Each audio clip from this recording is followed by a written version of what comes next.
ठीक है। तो हम लोगों का ऑपरेटर में क्या क्या था, एक है एरिथमेटिक ऑपरेटर, एक है रिलेशनल ऑपरेटर।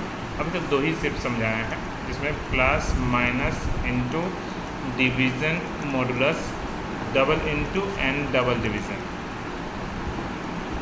रिलेशनल में less than, greater than, less than equals to, greater than equals to, equals to, not equals to and single equals to, जिसमें ये सारे का सारे मेरे कंडीशनल थे।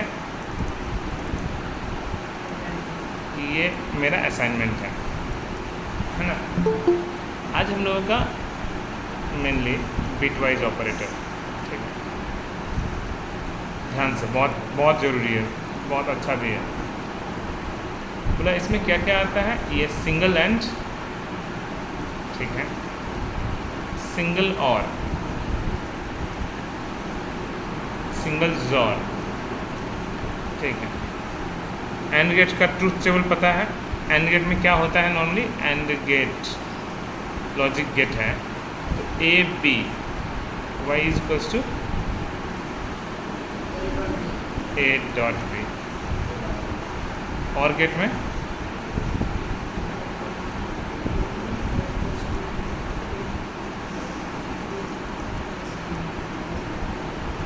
और जॉर गेट में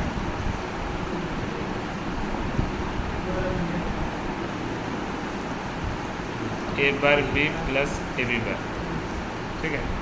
मुझे ये तीनों दिमाग में रखना पड़ता है। बोला ट्रूथ टेबल क्या बोल रहा है कि अगर मेरा दोनों इनपुट 0 0 होगा तो 0 0 1 भी 0 1 0 भी 0 1 1 सिर्फ 1 होगा। दोनों कंडीशन ट्रू होगा तभी ट्रू, वरना फॉल्स। और गेट का ट्रूथ टेबल 0 0 0 0 1 1 1 0 1 1 1 1, दोनों नहीं, कोई भी एक भी ट्रू मतलब ट्रू, ठीक है। इसको लेके बहुत दिन झमेला होता है कि 1 1 0 कैरी 1, वो नहीं है, ट्रू ट्रू ट्रू, ठीक है। अच्छा, इसका ट्रूथ टेबल क्या है, अगर दोनों सेम इनपुट तो 0, सेम इनपुट तो 0, डिफरेंट इनपुट तो 1, सेम इनपुट तो 0, डिफरेंट इनपुट तो 1। बोला ठीक है, ये तो मुझे नहीं जानना है ना। मुझे बोला इसका नाम बिटवाइज क्यों है, पहला क्वेश्चन, और इसका एप्लीकेशन क्या है। तो ये पढ़ने के बाद हमको कुछ क्या मिलता है, ठीक है। अगर कहीं पे लिखा हुआ है x is equals to 3, y is equals to 7, y is equals to 7 and z is equals to x into y, तो इसका आंसर क्या आएगा 21। लेकिन कहीं पे लिखा हुआ है x बिटवाइज y, तो इसका आंसर आएगा, इसको सबसे पहले बाइनरी में तोड़ा जाएगा, इसको बाइनरी में तोड़ा जाएगा, एंड अब मेरा मल्टीप्लिकेशन होगा, ठीक है। तो मल्टीप्लाई 1 1 1 1 1 1 0 0, तो मैंने आंसर विल बी 3, ठीक है। ये समझ में आया। 1 इंटू 1 1, 1 इंटू 1 1, 0 इंटू 1 0, 0 इंटू 0 0, ठीक है। अच्छा, अभी क्वेश्चन मैं अभी बताऊंगा और भी, ये तो मेरा फर्स्ट फेज है। x is equals to 3, y is equals to 7, z is equals to x plus y, answer will be 10, ठीक है। z is equals to x और y, तो आंसर विल बी, बोला अगेन सेम बिट वाइज, तो 0 0 1 1 0 1 1 1, अब तो 1 plus 1 1 1 plus 1 1 0 plus 1 1 0, तो मतलब आंसर विल बी 7, ठीक है। 1 प्लस 1 1 1 प्लस 1 1 0 प्लस 1 1 0, ठीक है ना, तो 7।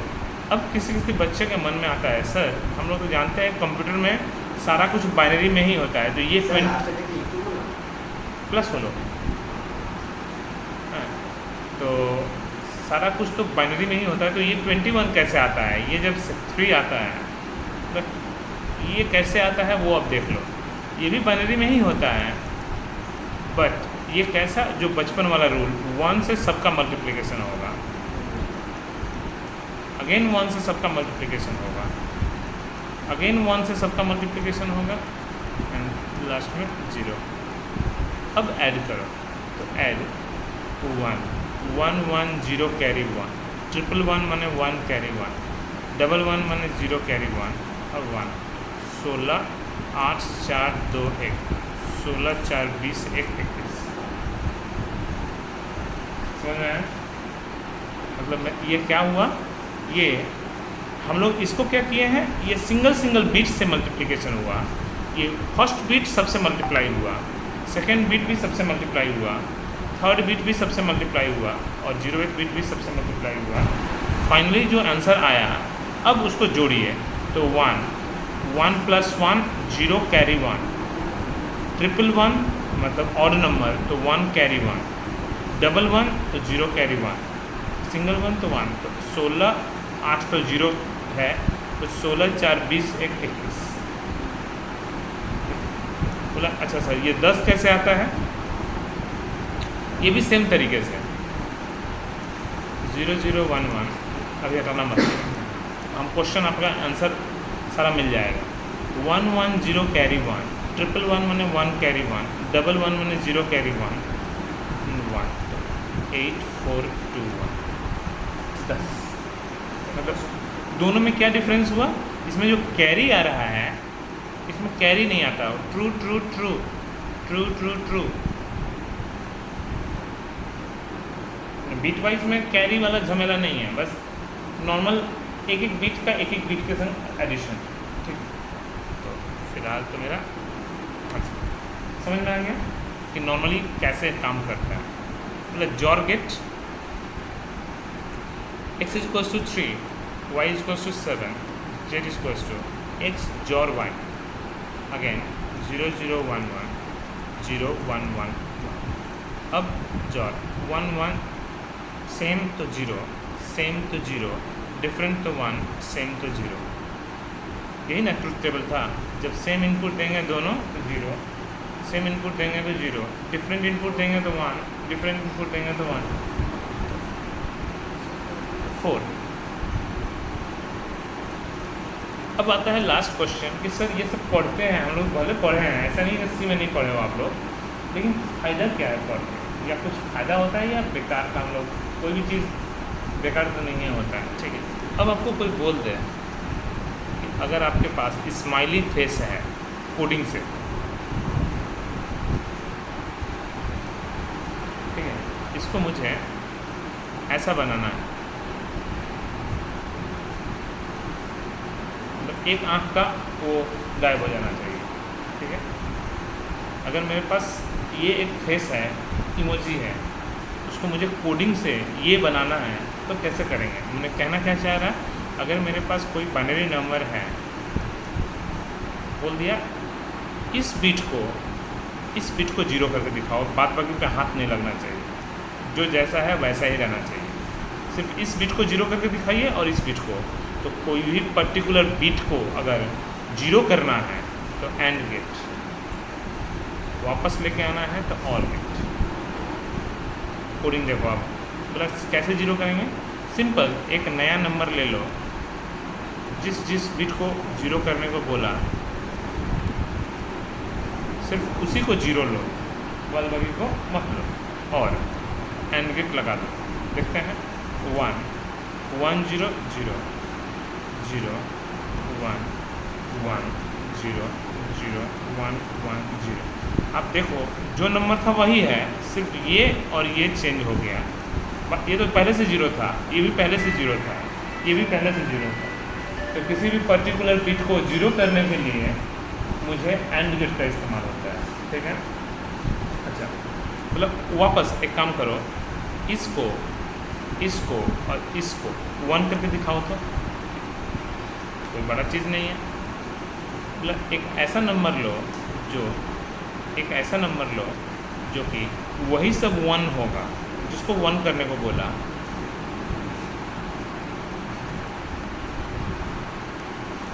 और अब और गेट मैंने प्लस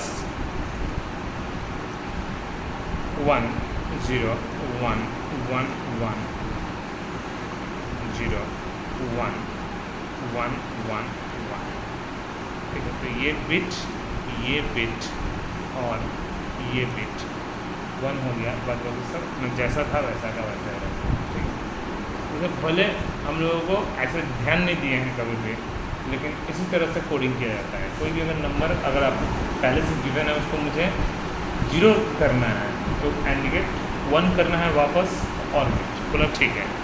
आप लोग वंस कॉम्प्लीमेंट सीखे हो, वंस कॉम्प्लीमेंट कि अगर कोई भी बाइनरी नंबर दिया हुआ है সানন্দা তুমি বলবে এর ওয়ান্স কমপ্লিমেন্ট কীভাবে তুমি বের করো। একটা বাইনারি নাম্বার দেওয়া আছে তার ওয়ান্স কমপ্লিমেন্ট কলেজে শেখানো হয় কি 1 কে 0 করে দাও, 0 কে 1 করে দাও, এটা শেখানো হয়। ঠিক আছে, এটা তো মানে ট্রিক বলা হয়। ঠিক আছে, এটা ট্রিক, এটা টেকনিক নয়। ট্রিক শর্টকাট মুখস্থ রাখার জন্য, বাট অ্যাকচুয়াল টেকনিকটা কি হলো, অ্যাকচুয়াল টেকনিকটা ওয়ান্স কমপ্লিমেন্ট বের করার জন্য একটা নতুন নাম্বার নাও, প্রত্যেক বিটকে 1 করে দাও, এবার জর অপারেশন করে দাও। সেম তো 0, সেম তো 0, সেম তো 0, ডিফারেন্ট তো 1, সেম তো 0। দেখো ওয়ান্স কমপ্লিমেন্ট বেরোলো কিনা, বেরোলো কি বললো। আরও একটা টেকনিক আছে, কীভাবে হলো, এটা টেকনিক, আমি ট্রিক নয়, এটা টেকনিক। বললো বাইনারি जॉर्ज ओनली जॉर्ज।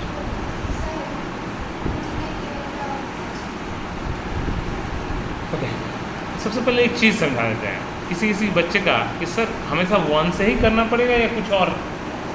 पहला चीज़ आपको समझा देते हैं कि बाइनरी नंबर सिस्टम, अगर नंबर सिस्टम बाइनरी है तो उसका 1s कॉम्प्लीमेंट निकलता है और 2s कॉम्प्लीमेंट निकलता है। बाइनरी सिस्टम ऑक्टल है, उसका 7th कॉम्प्लीमेंट निकलता है और 8th कॉम्प्लीमेंट निकलता है। बाइनरी नंबर सिस्टम डेसिमल है तो उसका 9th कॉम्प्लीमेंट निकलता है, हमेशा एक छोटा और खुद। ठीक है, और हेक्साडेसिमल कॉम्प्लीमेंट है, उसमें नंबर सिस्टम है 15th complement and 16th complement. बोला अगर आपको 1s कॉम्प्लीमेंट किसी नंबर का निकालना है तो आपको कैसे निकालना होगा। अब बाइनरी सिस्टम, ध्यान से, अभी कोई नज़र नहीं आ रहा ना, ठीक है। बाइनरी नंबर सिस्टम में क्या क्या बिलोंग करता है, 0 और 1। ऑक्टल में 0 से 7, डेसिमल में 0 से लेकर 9 और हेक्साडेसिमल में 0 से लेकर 15, जिसमें 0 से लेकर 9 और A to F है ना। बोला आप इसको नोटिस करो, इसका सबसे बड़ा नंबर सिस्टम कौन सा है, बड़ा नंबर कौन है, 1। मैंने बाइनरी सिस्टम में सबसे बिगेस्ट नंबर होता है 1, ऑक्टल में 7, डेसिमल में 9। अगर कोई आपसे बोला कि एक बाइनरी नंबर सिस्टम दिया हुआ है उसका 1s कॉम्प्लीमेंट निकाल, तो 1s कॉम्प्लीमेंट निकालने के लिए सबसे बेस्ट है इसका जो हाईएस्ट नंबर बीट है उसमें से उसको घटा दो। इसका जो हाईएस्ट नंबर बीट है वो 5 बार लिख लो, उसमें से जो नंबर का 1s कॉम्प्लीमेंट निकालना है उसको घटा दो। 1 1 0 घटाना है बोल रहा है, 1 - 1 0 0 0 1 घटा। 2s कॉम्प्लीमेंट निकालने के लिए +1 1 0 0। अच्छा ठीक है, कोई अगर बोला ऑक्टल नंबर सिस्टम है सेम, ठीक है, तो आपको क्या करना है, 7 7 7 7 7, उसमें से ऑक्टल नंबर सिस्टम का 7th कॉम्प्लीमेंट निकालो, तो 7 7 7 से उस नंबर को घटा दो, 6 6 6 7 6, और अगर 1s कॉम्प्लीमेंट तो +1 ऐड कर दो। +1 हमेशा ये कांस्टेंट है, 7 6 6 7 6। बहुत इजी है।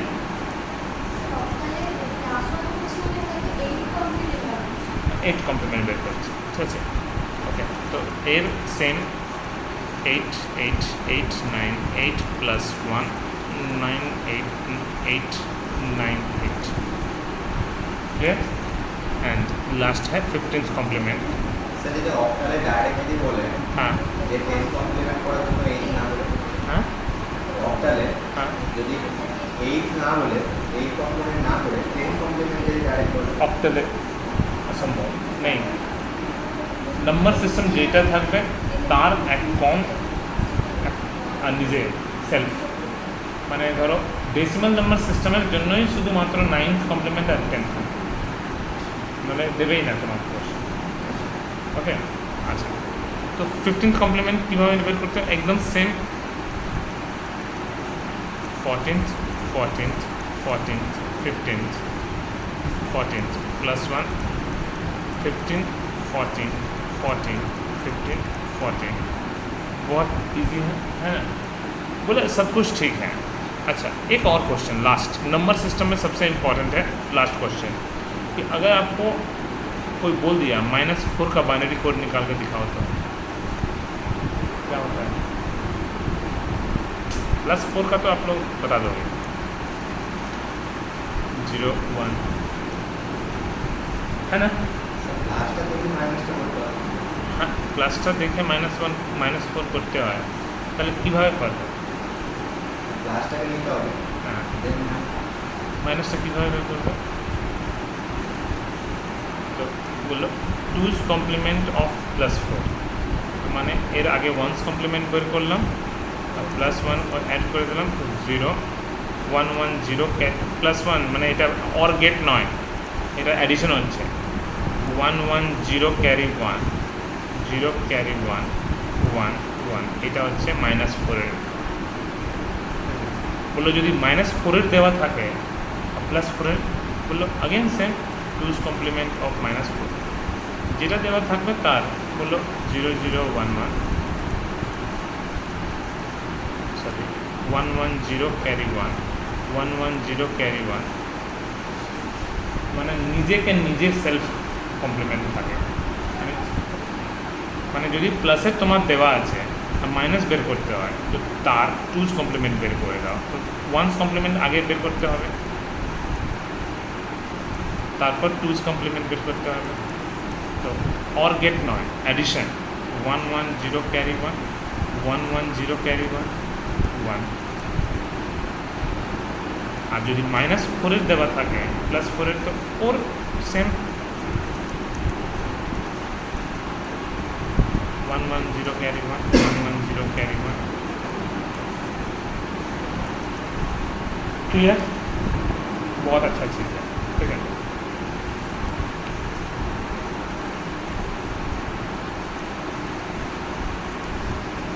ओके, तो आपको बिटवाइज ऑपरेटर इतना अच्छा चीज़ था, आराम से बन जाएगा, ठीक। लास्ट अब मेरे पास क्या क्या है, और मेरे पास है बिटवाइज में लेफ्ट शिफ्ट ऑपरेटर और राइट शिफ्ट ऑपरेटर,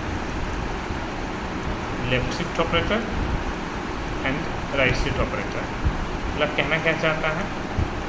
कहना ये चाहता है अगर x = 3 दिया हुआ है और y = x left shifted by 5 दिया हुआ है, मतलब x is left shifted by 5 bit बोल दिया तो कितना आंसर आएगा? मतलब बहुत ही इजी है, 0 0 1 1, ओके। क्या पाइथन में कोई बाउंड्री लिमिट होता है? तो बोला नहीं, तो नहीं होता है तो मतलब चलते जाएगा। एक बिट लेफ्ट शिफ्ट मतलब ये 1 यहाँ, लेफ्ट किधर होता है? तो ये 1 यहाँ, ये 1 यहाँ, एक्स्ट्रा 0, एगो 0 पीछे, 2 bits left shift, 3 bit left shift, 4 bit left shift, 5 bit left shift, मतलब 5 को 0 पीछे में लग जाएगा।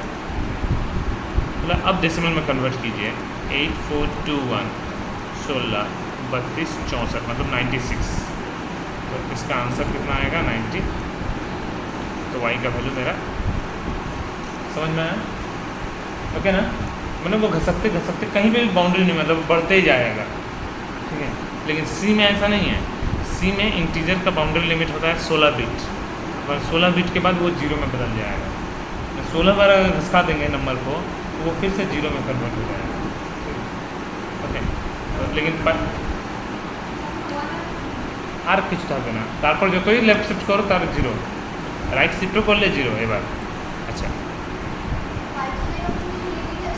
কোনো বাউন্ডারি লিমিট নেই, কোথাও বাউন্ডারি লিমিট নেই, ঠিক আছে। x = ধরো 127, দেখো 127 না, x = 122 বললো y =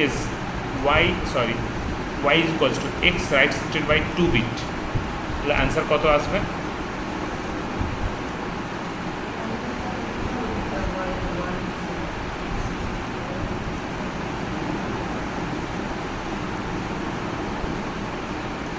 120, ये तो जीरो रहेगा, 128 जीरो 64 32 96 और 16 112 8 112 8 10 8 2 10 122।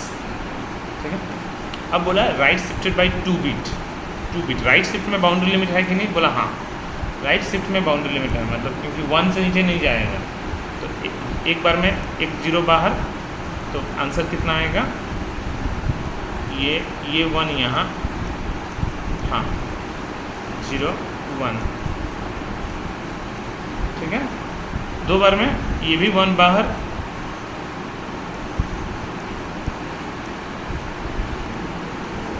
Answer will B 16 8 24 16 8 24 4 28 2 30।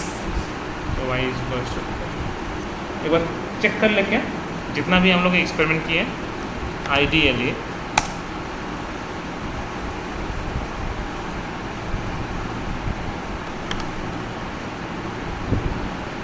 x is equals to 3, y is equals to 7, z is equals to x and y।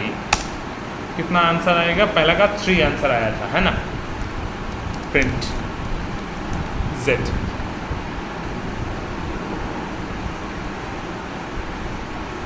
F4 3 कैसे हुआ है वो आप लोग को देख लेना आप लोग। और 7, ठीक है। जोर गेट में 4, आंसर तीनों का ठीक है। अब x is left shifted by 5 96। ठीक ठाक आ रहा है अपनी जगह पे। बोला अब 122 right shifted by 2 bit 30 answer आया था। मैंने पूरा कर तो वो तो पक्का है क्योंकि वो तो अंदर में बाइनरी में सब कुछ हो रहा है। ठीक है। Okay. And gate, OR gate, XOR gate, जितने भी गेट्स हैं तो पूरे बाइनरी ऑपरेटर में, पूरे बिटवाइज ऑपरेटर में क्या क्या ऑपरेटर हैं? पूरा बिटवाइज ऑपरेटर में ये सब ऑपरेटर हैं। AND gate, OR gate, XOR gate, left shift और राइट शिफ्ट। मतलब ये सब सर पढ़ के क्या मिलता है हम लोग? कुछ फ़ायदा होता है या नहीं होता? ठीक है। ये सब जो पढ़ोगे, खास करके आप लोग कंप्यूटर साइंस जो लोग हैं, ठीक है, आप लोग कभी गौर किए हो क्या? आपका पेन ड्राइव कितना है? पेन ड्राइव 1 GB का है। एग्जाम्पल 1 GB मतलब 1024 MB, 1024 into 1024 into 1024 KB, 1024 into 1024 into 1024 byte into 8 bit. आप लोग USB जब कनेक्ट करते हो अपने लैपटॉप में, एक तो समझ में आ गया VCC, एक तो ग्राउंड। मोबाइल चार्ज भी करते हो तो ये दोनों काफ़ी है चार्ज करने के लिए मोबाइल को। ये दोनों USB डेटा ट्रांसफ़र के लिए, ठीक है। तो एक ट्रांसमीटर होता है, एक रिसीवर होता है।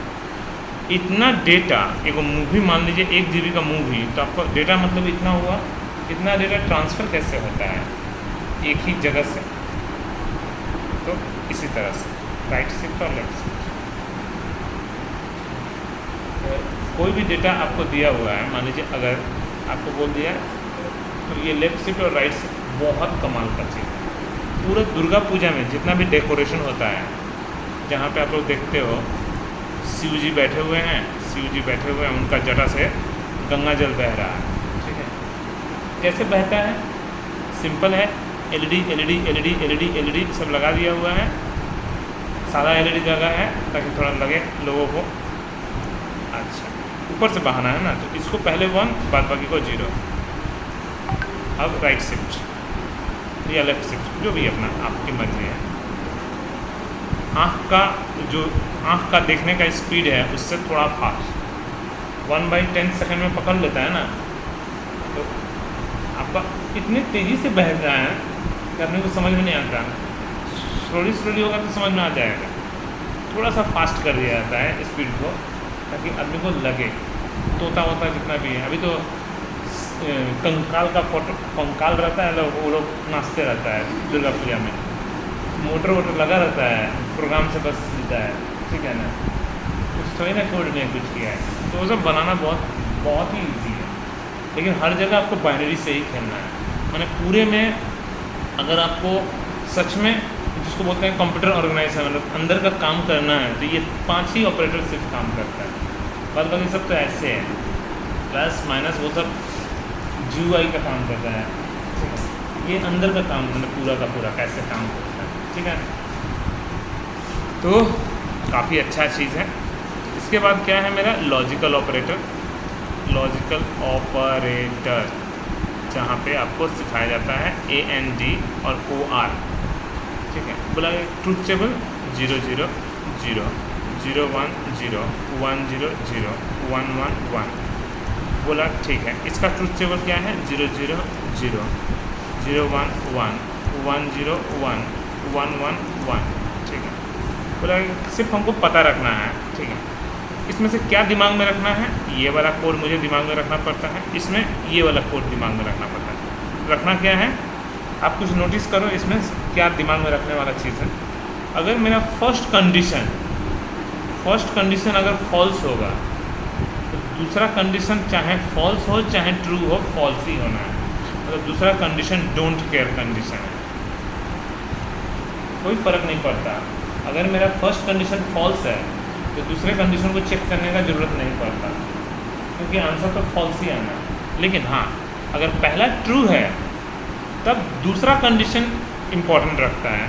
अगर फॉल्स होगा तो फॉल्स, ट्रू होगा तो ट्रू। मतलब यहाँ पे फर्स्ट कंडीशन डोंट केयर वाला हो गया, सेकंड कंडीशन पे डिपेंडेंट है आउटपुट, है कि नहीं। तो मतलब ये ध्यान से बस बोला। इसमें उल्टा, अगर फर्स्ट कंडीशन ट्रू है, दूसरा चाहे फॉल्स हो चाहे ट्रू हो, ट्रू ही होना है। मतलब यहाँ पे डोंट केयर सेकंड वाला कंडीशन।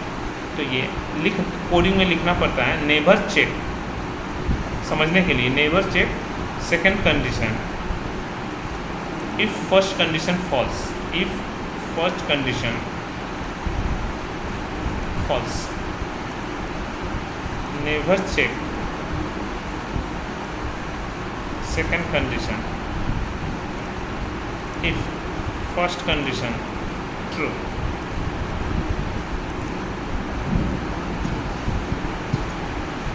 कुछ पूछना है क्या ऑनलाइन?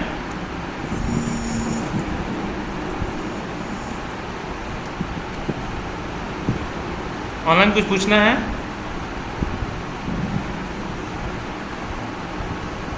बोले क्वेश्चन क्या कहना चाहता है, x = 3, y = 5, z = x less than y and x greater than y।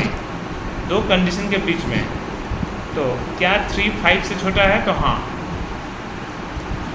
मतलब ट्रू। तो पहला अगर कंडीशन ट्रू होगा तो दूसरे के पास जाएगा, हो सकता है दूसरा फॉल्स होगा तो फॉल्स, ट्रू होगा तो ट्रू, तो एंड फॉल्स, ठीक है। तो आंसर विल बी फॉल्स, ठीक है। लेकिन उल्टा अगर क्वेश्चन ऐसा रहता x greater than y and x less than y, तो पहला फॉल्स, तो क्या दूसरे के पास जाएगा? तो नहीं जाएगा, ठीक है। कोई स्टूडेंट अगर जिद ठान लिया कि सर जाने से क्या फ़र्क पड़ता है, आंसर तो फॉल्स ही आ गया, ठीक है। जाने से क्या फ़र्क पड़ता है, जाने दीजिए ना, ठीक है। उसको आंसर तो ठीक ही है, एकदम कोई गलती नहीं है। इसी के ऊपर एक TCS में क्वेश्चन पूछता है C के ऊपर, पाइथन के ऊपर नहीं। पाइथन तो बहुत अच्छा है, इसलिए C में एक क्वेश्चन पूछा जाता था पहले, x = 3, ध्यान से नज़र हटाना मत, y = 5 एंड z = 7, ध्यान से, p = x greater than y, C में ये वाला एंड यूज होता है, ओके। y = z, ध्यान से बोला।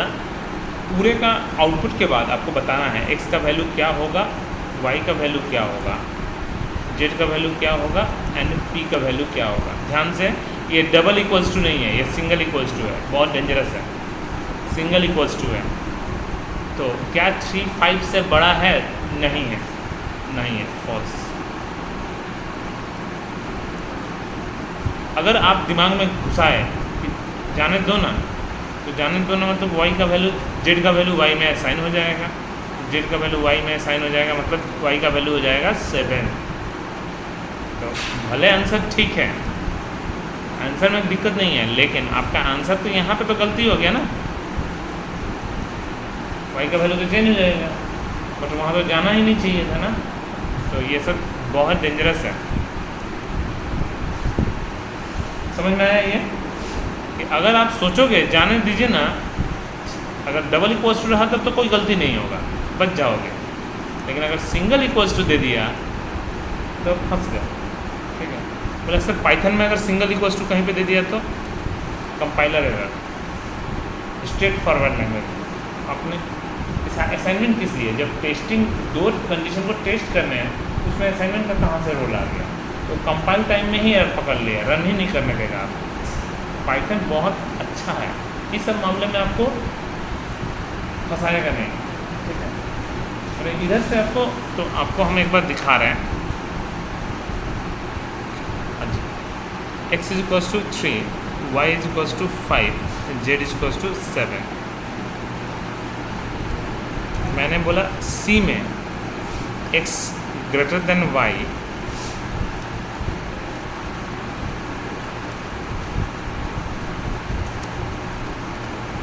सॉरी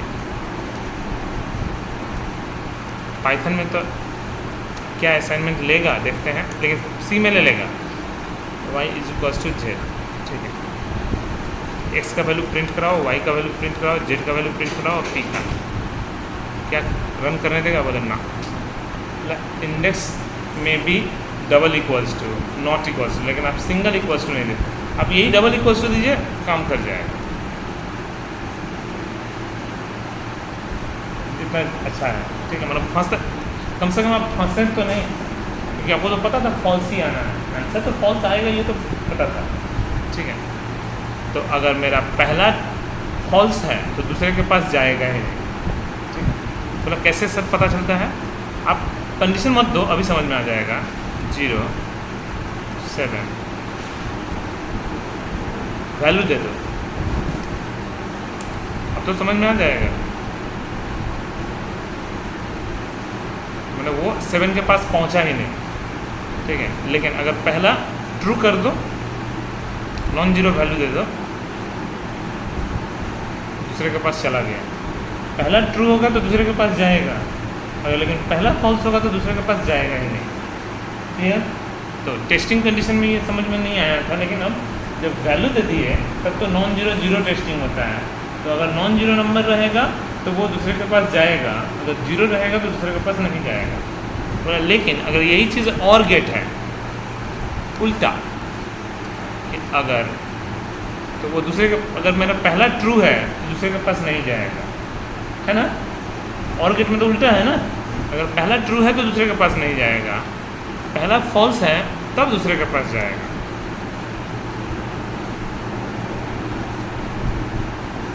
समझ में आया? समझ में? ফার্স্টে 3টা প্রিন্ট কেন করলো, কেন কি নন জিরো নাম্বার না।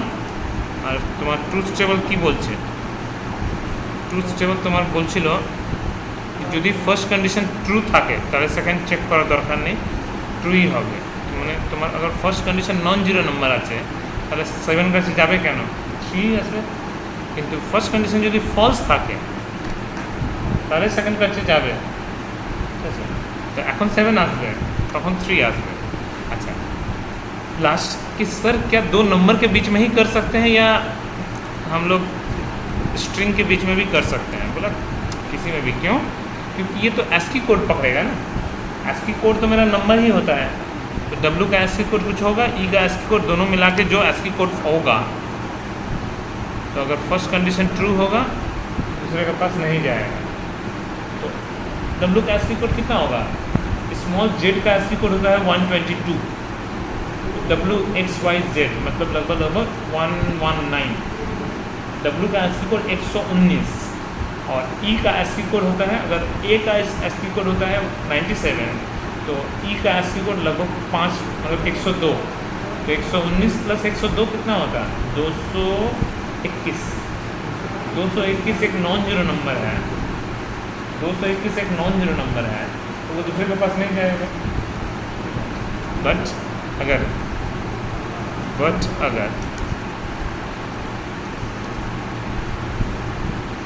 अब क्या हुआ, नल का ASCII कोड कितना होता है? 0, इसलिए वो दूसरे के पास गया। Logic clear? नल का ASCII कोड 0 होता है तो इसलिए वो दूसरे के पास गया। लेकिन स्पेस का ASCII कोड 32 के आसपास होता है, बोला इसलिए स्पेस ही प्रिंट किया। प्रिंट हुआ क्योंकि मैंने तो ASCII कोड नहीं ना बोला है कि ASCII कोड प्रिंट करो, स्पेस प्रिंट किया। স্পেসের ASCII কোড হয় 32 নন জিরো নাম্বার, এই জন্য ট্রু মানে ওইখান থেকে ঘুরে গেল তোমার, ওইটাই প্রিন্ট করেছে। দেখতে পাচ্ছ না এই জন্য বুঝতে পারছো না, ওইখানে স্টার দিয়ে দাও।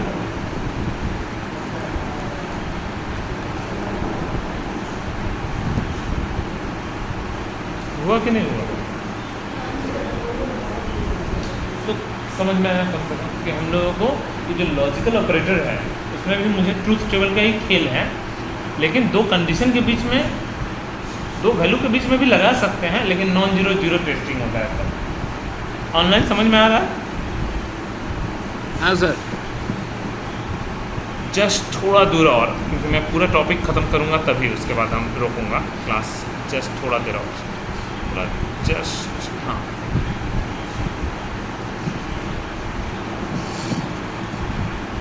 ठीक है। हाँ, एक है मेंबरशिप ऑपरेटर जो कि सबसे ज़्यादा इम्पोर्टेंट है। ठीक है, मेंबरशिप ऑपरेटर मतलब ये क्यों, मतलब इसमें क्या क्या है? इन और नॉट इन, इज़ और नॉट इज़ नहीं, वो आइडेंटिटी ऑपरेटर है, ये मेंबरशिप ऑपरेटर है। बोला ये होता क्या है, आपको सी में सर्चिंग करने के लिए कितना मेहनत करना पड़ता था? अगर आपको सी में सर्चिंग ऑपरेशन परफॉर्म करना है कि एक एरे ले लिया गया, क्या उसमें 53 मौजूद है कि नहीं, तो आपको क्या करना पड़ेगा? आपको एक लूप चलाना पड़ेगा, क्या 53 के बराबर है, क्या 53 के बराबर है, क्या 53 के बराबर है। तो अगर मान लीजिए ये 1 लाख डेटा रहता, कितना समय लगता? ठीक है, और लूप लगाना, उसके बाद भी फ्लैग बिट लगाना बहुत झमेला है। आप लोग देखना searching operation, binary search, linear search जो पढ़ाई है, मतलब यहाँ पे कितना टफ है। एक लाइन कैसे, Z equals to S1 in L1, इसका मतलब अगर S1 L1 का मेंबर होगा तो क्या S1 in L1, S1 का वैल्यू क्या L1 में है? प्रिंट Z का वैल्यू, या तो फॉल्स या तो ट्रू। कितना आसान कर दिया। ये 1 लाख, क्या 1 करोड़ भी डेटा हो तब भी मेरा डेटा खींच कर दे देगा। मतलब सर इससे फ़ायदा, जब हम लोग लॉगिन करते हैं कहीं पे फेसबुक जैसा वेबसाइट में, करोड़ों बिलियंस में डेटा है, तो वहाँ पर सर्चिंग कैसे होता है? कि इन से, क्योंकि पूरा का पूरा अभी पाइथन, और जिसका कोडिंग पाइथन पे नहीं है तो वो हैशिंग यूज़ करता है। डेटा स्ट्रक्चर का जो हैशिंग है, हैश टेबल से पूरा कोड खींचता है, नहीं तो खोजना असंभव हो जाएगा। बिलियन डेटा मतलब अगर आपका दुर्भाग्य आप बिलियन पोजीशन पे ही हो एकदम, तब तो खोजते रह जाएगा, गोल गोल घूम रहा तो घूमे जा रहा है। वो लोग हैश टेबल का इस्तेमाल करके आपका नाम या ईमेल आईडी किससे स्टार्ट हो रहा है, M से, तो सिर्फ M का डेटा को खोजेगा। M के बाद A से, तो वो फट से एकदम खोजेगा डेटा, फटाफट फिल्टर करना स्टार्ट। ठीक है, ये इन ऑपरेटर से पूरा। ठीक है, आप ही लोग अपना फ़ोन में कॉन्टैक्ट लिस्ट में मान लीजिए आपको दोस्त का नाम थोड़ा याद है, P, शायद P से कुछ नाम था, P लिखते ही तो P वाला सारा फिल्टर होकर आ जाता है। R प्रकाश मान लीजिए है, फट से R जिस लिस्ट में होगा बहुत तगड़ा सर्चिंग होता है वो लोग को। ठीक है, तो ये भी इन ऑपरेटर वैसा ही है, और ये किस लिए काम आता है? वही लॉगिन रजिस्ट्रेशन में जब खोजते हैं हम लोग, रजिस्टर करते समय अगर पहले से डेटा है रजिस्टर करते समय, तो रजिस्टर नहीं होगा, दिखाएगा email ID already exist. Login करते समय अगर पहले से है तभी लॉगिन लेगा, नहीं है तो प्रॉब्लम है। दोनों का ज़रूरत है या नहीं है। अगर नहीं है तो क्या दिखाना है तो क्या दिखाना है, ठीक है, ओके। अगर नहीं है तो दिखा देगा, लॉगिन करते समय अगर नहीं है तो दिखाएगा, तो क्या दिखाएगा, invalid user ID and password. Clear? तो बोला एक बार करके देखते हैं क्या ये डिक्शनरी में भी पॉसिबल है। बोला सब में। अगर आपके पास एक एरे है जहाँ पे डिसिमिलर टाइप डेटा या सिमिलर टाइप, अभी डिसिमिलर नहीं सिखाएंगे, जब एरे पढ़ाएंगे तब, ठीक है। Int input enter a number to be search.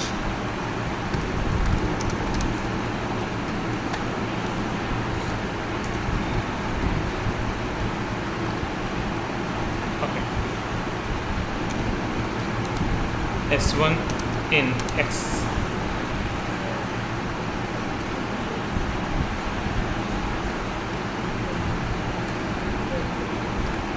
ठीक है। इंटर अ नंबर, कितना फालतू, हाँ कर रहा है 67। अच्छा ठीक है, कोई नया नंबर दीजिए। 66। कितना आसान कर दिया, ठीक है। बोला किस पोजीशन पे है, अगर बोल दिया सर किस पोजीशन पे है, ठीक है, सिंपल एकदम। मान लीजिए कुछ अलग variable p equals to x dot index, x में x का इंडेक्स क्या है,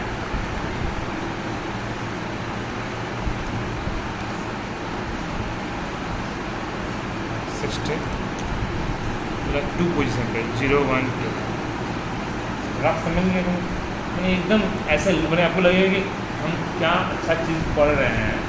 जब आप सच में कोडिंग जब स्टार्ट करोगे ना, रियल टाइम कोडिंग, पाइथन आपको बहुत बचाएगा। मिला या नहीं मिला, एक लाइन का कोड, कौन से पोजीशन में मिला, एक लाइन, कितनी बार मिला, मान लीजिए कुछ और वेरिएबल x डॉट काउंट या हाँ x डॉट काउंट S1 कितनी बार मिला, C का वैल्यू। ये सब जब हम लोग एरे अच्छे से पढ़ेंगे, अभी तो एरे पढ़ नहीं रहे हैं ना, अभी तो सिर्फ ओवरव्यू हम देख रहे हैं। थोड़ा सा कम से कम हमको मेनली कोडिंग में तो एरे ही पढ़ना है, ठीक है। 67 एक बार मिला, 2 बार रहेगा, 2 बार दिखाएगा। क्लियर? एक लाइन का कोड है, बहुत बचा देगा आपको।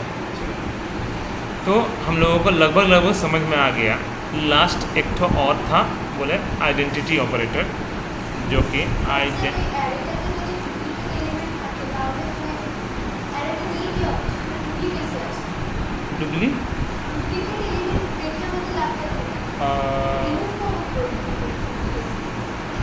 তুমি ডুপ্লিকেট এলিমেন্টটা কি ধরে বুঝছো হতে পারে। দেখো আমি যদি 67টা ধরো, দুটো বাচ্চার মার্কস 67 আছে, তাহলে সরিয়ে দেবো একটাকে।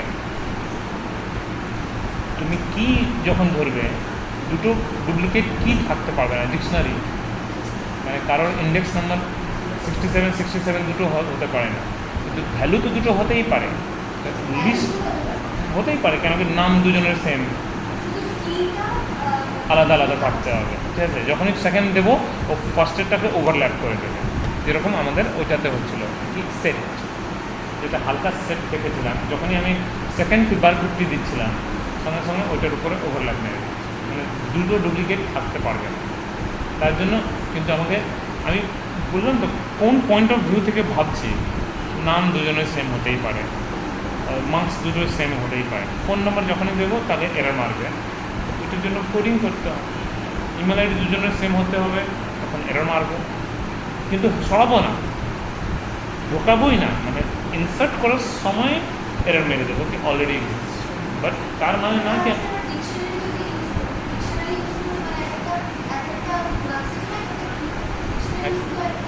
এক একটা মার্কসের জন্য এক একটা কি না।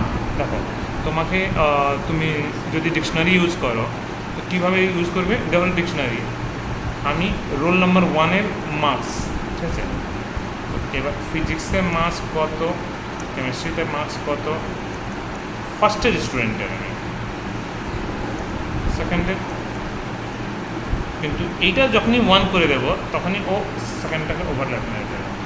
দুটো কি কখনো সেম হতে পারে না, কিন্তু যদি কি আলাদা থাকে, ভ্যালু ফিজিক্সের এরও মার্কস 30 মার্কস, চিটিং করে এও এর সঙ্গেই চিটিং করেছিল, এও फेल वो फेल, ठीक है, ऐसा तो हो ही सकता है ना।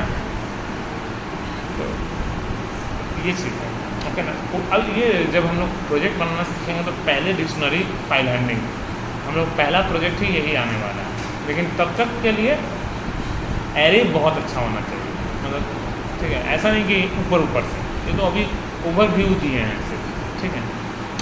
तो आइडेंटिटी ऑपरेटर हम लोग थोड़ा सा समझ लेते हैं। हमने बोला था कि x = 5 और y = 5, क्या दोनों बराबर है, या x = 5.0, y = 5, बोला z = x double equals to y, z = x double equals to y, तो इसका आंसर मेरा ट्रू आएगा। इसका तो फॉल्स आएगा, ठीक है, क्योंकि इसका ASCII कोड मैच नहीं करेगा, इसका ASCII कोड उसका 53 हो जाएगा, इसका 5 हो जाएगा, इसलिए फॉल्स हो गया, वरना ये भी ट्रू देता। इसको टाइप कास्टिंग जहाँ कर देंगे ना ट्रू दे देगा, ठीक है।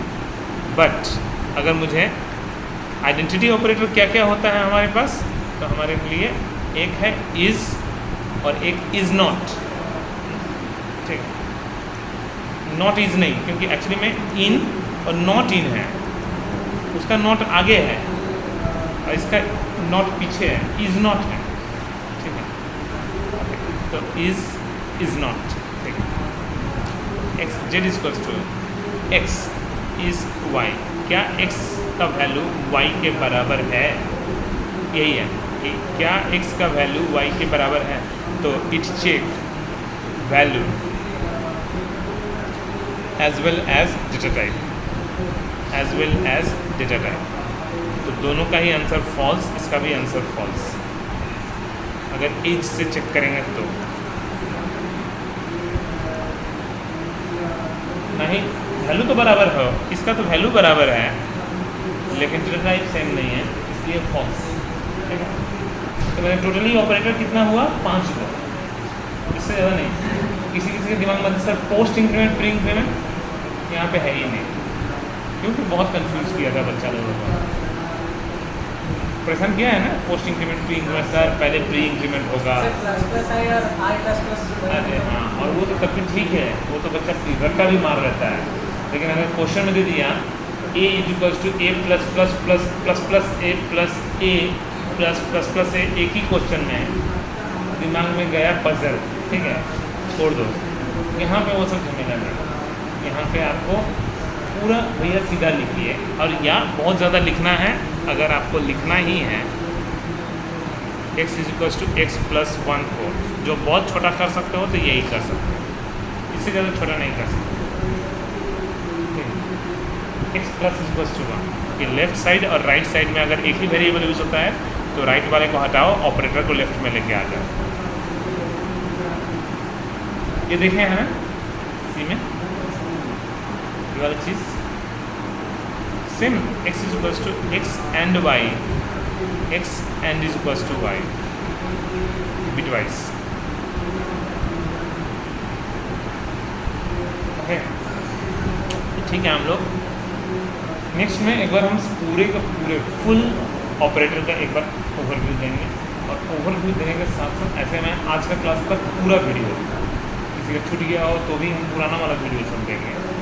फर्स्ट क्लास छोड़ दें, फर्स्ट क्लास आप लोगों का रहेगा, सेकंड क्लास में उन लोगों का कोई दिक्कत नहीं है, क्योंकि वो कंटिन्यूस मिलेगा आपको, ऑपरेटर तक कम से कम हम भेज देते हैं, ताकि इसके बाद क्योंकि हम लोगों का अब स्टेटमेंट वाला क्वेश्चन विथ हेल्प से स्टार्ट होने वाला है, कोई नंबर लीप ईयर है नहीं है, लीप ईयर है तो और कंडीशन दे देंगे, मैं क्वेश्चन में फंसाते जाएंगे, ठीक है, ओके ना।